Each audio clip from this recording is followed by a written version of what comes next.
Bonjour chers élèves, aujourd'hui on va voir la leçon de la rédaction, production écrite, c'est écrire une interview. Lorsqu'on dit une interview, c'est comme un entretien, c'est question-réponse. Question-réponse, d'accord? Regardez, on a ici un texte que je vais vous lire et après vous allez le rendre comme une interview parce qu'il y a ici des réponses, vous allez poser des questions. D'accord? Alors on commence. Qu'est le compteur?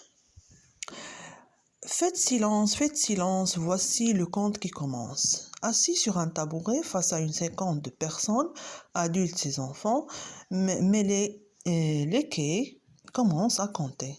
Les quais se présentent comme compteur traditionnel et universel à la fois. L'amour de l'art du conte lui vient de sa mère.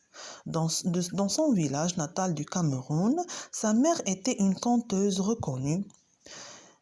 Compter, il apprit à le faire tout jeune, avec elle, comme elle l'avait appris elle-même de sa mère.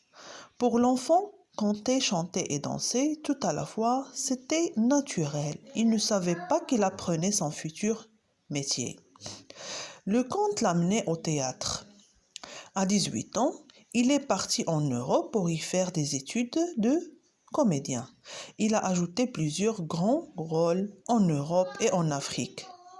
Le théâtre l'a ramené chez lui au conte.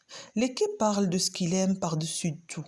Improviser, s'adapter à son auditoire, repérer chez l'un un petit mouvement, chez un autre une mimique, s'adresser à la personne dont les yeux s'écarquillent d'étonnement, à celle dont le front se plisse de rides de colère, menacer les bavards, se dresser pour mimer ou pour danser, mettre de la musique sur quelques mots ou chanter avec son public une chanson connue de tout. Chaque fois qu'il compte, l'équerre recrée le conte pour ceux à qui il l'adresse. Mais un conteur aujourd'hui en Afrique ne peut plus faire ce métier exactement comme il l'a appris auprès des anciens.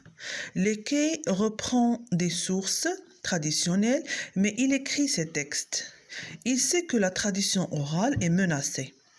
Si le conteur disparaît, si personne ne prend la relève, le conte, lui, ne doit pas disparaître. Parfois, l'équerre est filmé. Ainsi, le monde entier peut découvrir ce qu'il fait.